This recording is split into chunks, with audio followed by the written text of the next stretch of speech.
Co-creator Brit Marling says the cancellation of the OA was a harbinger of a broken business model.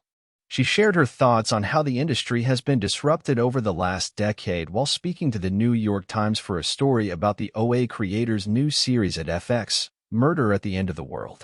Netflix's former VP Original Content Cindy Holland, who worked at the streamer for nearly 2 decades and oversaw its move into in-house content production, had praise for creative duo Brit Marling and Batmanglij. Their 2-season Netflix show centered on the inexplicable reappearance of a blind woman, Prairie Johnson, Marling, after she went missing 7 years earlier and has now returned in her late 20s with her sight. The show was canceled in 2019, garnering a passionate fan response to save the show, including one fan who went on a hunger strike. It had scope and ambition and was, by design, not the lowest budget project around. Holland said of the show and its cancellation, "It became clear that it was going to be unsustainable as an ongoing project in that form at Netflix at the time, and it was a fairly sad experience for all of us, including the audience."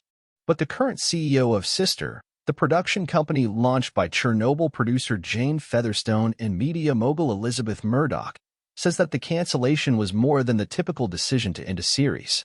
The OA's cancellation for Marling was a sign of things to come across the industry after the pandemic accelerated studios' pivot to streaming and, in some cases, altered their strategies. The space had been disrupted. A bunch of creativity and market energy had rushed into that space, she continued. But now it was going to calcify or solidify into something that in many ways was a broken business model and much worse than what had been before. Since 2019, a global pandemic, 2-month-long strikes, a major merger, and more have helped reshape Hollywood, resulting in cutting, restructuring, and another reassessment of their strategies.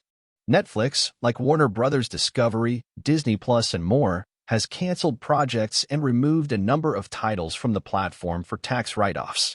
The streamer was frequently centered in the months-long WGA and SAG-AFTRA strikes over calls from both unions for changes to streaming's residual system.